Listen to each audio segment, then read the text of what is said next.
for me, like, I just genuinely love this stuff. I love like working on the race cars. I love like robotics. And, if I see someone else is like struggling with a problem, I'm not gonna just ignore it because they're from another team. I think like if every team can solve the million dumb problems, right, the million small problems, and really focus on the hard ones, we together all advance, right? The world around us is changing faster than ever before. Ideas once only imagined in science fiction are becoming a reality. Throughout the course of our amazing 23-episode season, we'll speak to some of the greatest minds in robotics and artificial intelligence to discuss the groundbreaking work that's fueling it all. I'm your host, Ryan Marine. Join me and my co-host, Paul Mitchell, the president of the Indy Autonomous Challenge, and see why we call this the Inside Track. This week, we're diving back into our conversation with Andy Saba, leader and mentor for the Mid-Pit Autonomous Racing Team from the University of Pittsburgh and Massachusetts Institute of Technology. We'll hear about how working with undergraduates allows him to educate his team about the rationale behind specific engineering choices rather than simply rushing to meet deadlines. And we'll learn why mentoring undergraduates is a sure way to inject fresh ideas and genuine enthusiasm for enhancing the safety and advancement of the road cars that we all use. Here is the rest of our conversation with Andy Saba. We were talking about the technology and the hardware that comes together in these race cars in this unique form factor, which is its own engineering and packaging challenge. But as you move at higher speeds, just to push back a little bit on the because I agree with you, there's clearly similarities and building blocks in autonomous mobility that are relevant, whether you're going 20 miles an hour around a cul-de-sac worried about a kid running in front of the car or not. But in particular, you hear a lot of discussion about, can you do a lot of the navigation and decision making using optical sensors or cameras, right? They go back to the Tesla debate. Can you do all self-driving with cameras only? And yet in our competition, we clearly see that teams tend to favor LiDAR as a sensor, and is that kick in some part because of the speeds, because of the closing distances. And when you think about passenger cars going 70, 80 miles an hour, maybe 120 miles an hour on the German Autobahn, encountering another car, does it start to extend beyond the capabilities of the urban suburban robotaxi hardware software stack? So you bring up this really good point of like, LiDAR versus camera, right? And the big argument that Tesla makes for camera is that it's a lot cheaper and it's a lot easier to scale up to, millions and millions of cars, right? And, Luminar will make the counter argument that, well, then let's just make better LiDAR sensors, right? That can also do the same thing. And I think that's actually one of the unique things about the IAC is that these sensors are getting used in vehicles that you and I can go buy, right? So the AV23 will have the Luminar Hydra, or the Luminar irises, right? These cameras, there's nothing really particularly special about them. I mean, they're great cameras, but there's nothing particular about them to autonomous racing. So I think that is kind of one of the nice things about this competition is that we're making strides and showing that it is possible without specialty hardware, right? And I think that is a case then for, okay, if these sensors can survive, going 180 around an oval or around a road course, then they can survive, 200,000 miles, right, of like driving around in downtown Indianapolis, right? I actually. I don't want to make this joke about Indianapolis, but in Pittsburgh, there's a lot of potholes, right? And so if you want to make an AV that there's lasts, plenty in Indy too, yeah. So if you want to make an AV Right. that lasts, you need to be able to handle those rigors.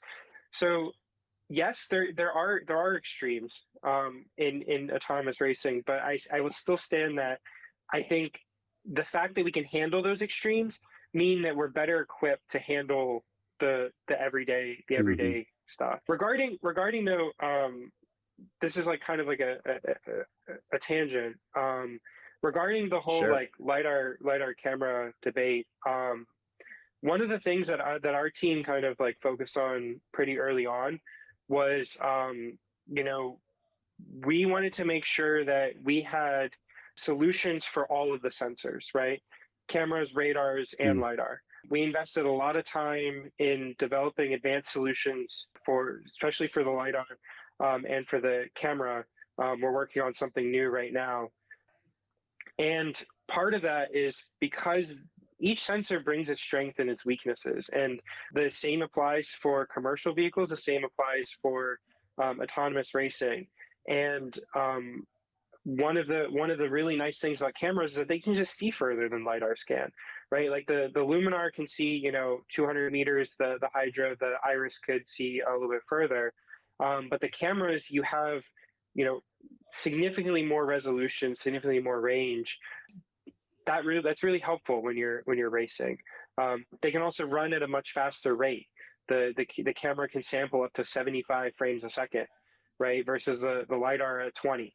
So you're talking, almost 3 to 4 times faster. So each comes with its drawbacks, and It's really yeah, an argument.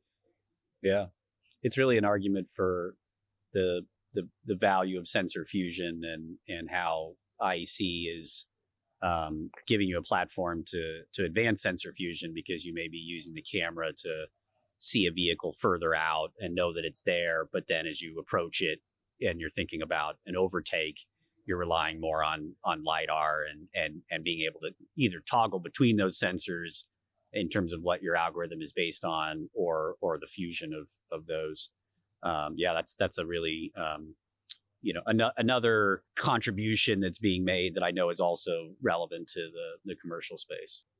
I'm really interested in kind of going back to what Paul was talking about earlier, being on the pioneering edge of this technology and the choices that you're making in a compact amount of time because of the nature of this competition. Is there any responsibility knowing that in all likelihood, the next couple of generations are going to be building upon your work here today in the same way that you are on previous generations? Do you feel the responsibility to, when you make some of these decisions, position not just yourselves but our posterity to be in a better position to make better choices down the road? definitely, that is something that I always think about. And it kind of goes into two, like there's kind of two sides to this.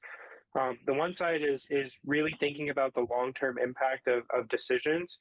There's definitely a lot of parts of our stack that are there's a lot of tech debt, right? Like whenever you're developing fast and for a competition, you cut some corners where you can, right? And that's just the nature of the beast. If you're always chasing a perfect solution, you'll never have a solution. And so, yes, you always have to kind of make the best decisions now. But at the same time, it is also very difficult to predict what the problems are going to be down the road. So for me, my philosophy has always been about flexibility. What is the solution that's going to provide the most flexibility down the road, right? So, like, for example, there are parts of our stack where I know we could shave like a millisecond of latency, right? But the flexibility that like certain abstractions provide, is worth that cost, right? And then we say, okay, how can we save that elsewhere, right? How can we make up for that? Or, is that even a problem, right? Um, and that goes to the flip side of the coin, which is I think more important than making the decisions is the philosophy behind the decisions. Like, why did you choose the decisions you made? And that's something that I really try to instill a lot in our team, is really thinking about, okay, why did we choose the lidar detection algorithm that we did? Why did we choose to design our stack this way? Why did we choose a controller that we did, right?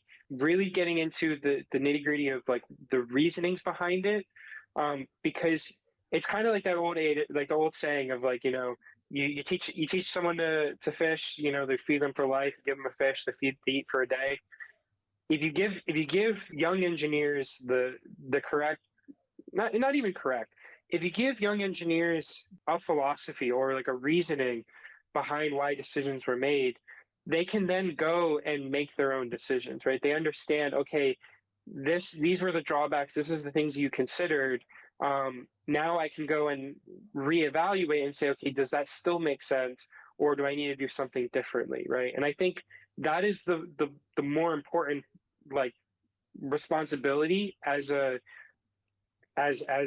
chief engineer on our project, on our team, is really instilling that mentality. You talk about your guys' team and your philosophy, and I always appreciate that the Mid-Pit RW team really does take the concept of being a full team very seriously.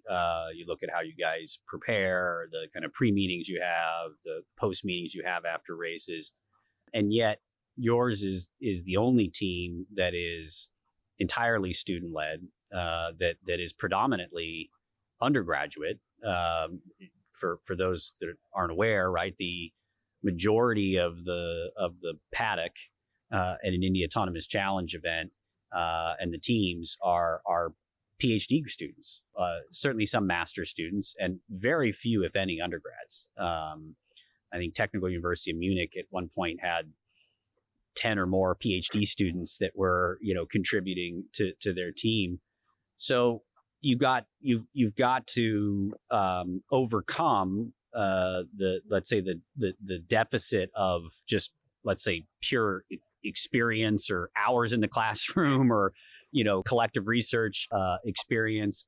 Sort of, what is it about the team-led approach that how do you make it work? Because I think from an outsider's perspective, the assumption would be that, well, these guys will never figure this out. They're all a bunch of students. There's no grounding in the faculty institution. They're not PhD students yet, and yet here you are, competing at the highest levels, just within a couple of years.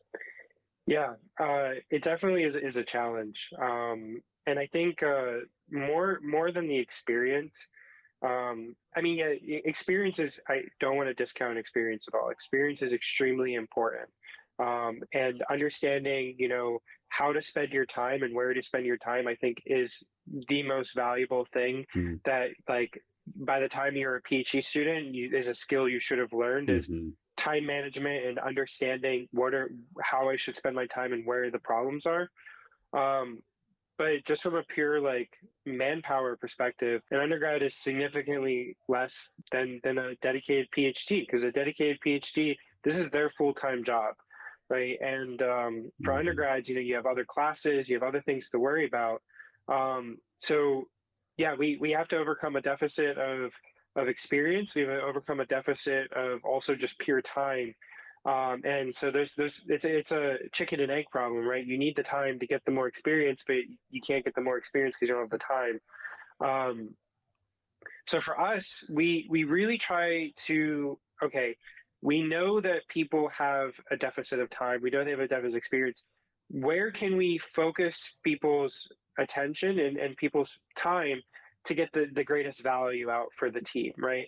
And so we really focus a lot on making sure there's proper, project management, and that people understand, okay, this is what I'm working on. And more importantly, we don't just give people tasks. We don't just say, okay, work on this, whatever. We really try to pair people up with other people that have been on the team for a little bit longer, because one, when you get stuck on a problem, someone who was working on the same problem a month ago can be like, oh yeah, do this, and then that'll like help you along faster, right? So by having a more interconnectedness between the members, you get to share that experiences a lot faster, and then you get people up to speed a lot faster. So that's like point number one. Point number two is that it's also really important for people to understand how their piece fits into the bigger thing, right? Early on, when we, okay, we're going to do some project management stuff, guys. Let's do some project management stuff. you tell people, okay, do this, do this, do this, then we're gonna do a sprint, blah blah blah. It's very easy for an undergrad who has, you know, midterms and other things going on to just say, okay, this task, like, I don't understand why it's important. I don't understand why, like, it's given to me. I don't really care, right? And they're not going to produce. But if you meet with someone and you have a one-on-one and you say, like, hey, like, how's it going? What are you working on? Oh, you're working on this. Okay, like, yeah, you know, the really cool thing is, like, once you have that, then we can do, you know, once you have that new feature in the controller, then we'll be able to, like, do this turn at Monza a little bit faster. And once we can do that, then we can test, you know, this other thing, right? And once someone understands how their pieces kind of fit in, they get more motivated, and they better understand, okay, um, this is the impact of my work.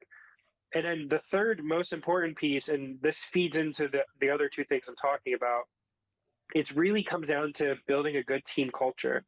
At the end of the day, people don't want to disappoint each other. People all want to work together and achieve something incredible.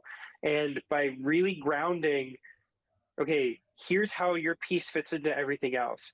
Here's you guys meeting one on one, getting to know each other beyond just a screen on a face, right? Here's, you know, how the team as a whole is going to achieve their goals. That I think that culture of we are a team, we're starting from behind, you know, we're the underdogs here. That really gets people motivated, that gets people moving, and then you're able to, you know, you're able to get a lot more value in a lot less time. You know, one of the things that um, strikes me is the collegial kind of collaborative environment that we have um, on the track, particularly during test days and shakedowns, maybe less so the day of an actual competition. But in general, the relationships that are built among the teams are more about kind of working together to advance this concept of autonomous racing. So what has that meant to you? The relationships that you've developed, not just within your team, but among the different teams? And, you know, if you think into the future, do you see, you know, a network that will emerge from this, that as you all move into careers, either starting companies or joining companies, or staying in academia and becoming researchers or faculty, how do you see the relationships and the network that's been developed evolving over time? Yeah, Or how do you hope it evolves over time, maybe, I guess? yeah, yeah. I mean, for me, one of the most, if not the most valuable pieces out of IAC that have gone out of it has been the relationships, and all the incredible people I've gotten to meet, both on our team and on other teams. You know, some of my best friends now are people I would have never met if it weren't for the IAC, and that applies to both our team and other teams. And a lot of what I've learned is not, you know, um, is a lot of what I've learned has come from just seeing what the other teams are doing and just learning from them, and like asking Mm-hmm. questions and helping each other. The For me, like, I just genuinely love this stuff. I love, like, working on the race cars. I love, like, robotics. And, you know, if I see someone else is, like, struggling with a problem, I'm not gonna just ignore it because they're from another team. I think, like, you know, if every team can solve the million dumb problems, right, the million small problems, and really focus on the hard Mm-hmm. ones, we together all advance, right? Because the solutions to the hard problems, you know, no one has the right answer, right? There's going to be dozens of different answers, and someone coming to that solution and, you know, learning from each other, that's like where we all grow together, we all advance as a field. So for me, collaboration is such an essential part of, no matter what the circumstances are, for this, because at the end of the day, we're all trying to do something that's never been done before. And how I hope that it continues to go. I hope it continues to be like this. I hope like all the other teams, are continuing to have that collaborative nature. Whoever takes the mantle from me on the MetPed team. I mean, it's going to be really important for us to continue that collaboration and that collaborative nature, because the competition as a whole will suffer, and the field as a whole will suffer. So yeah, I hope it continues. I really do enjoy working with everyone, and I hope I get to continue to work on stuff with them in the future. It's been a fascinating conversation. Really, really enjoyed your insights, and we wish you the best of luck at Monza, the new challenge that's coming up here very soon. Thank you. That was Andy Saba explaining his personal and working philosophy and why he finds mentoring undergraduates so vital to the development of autonomous vehicles and the next generation of engineers.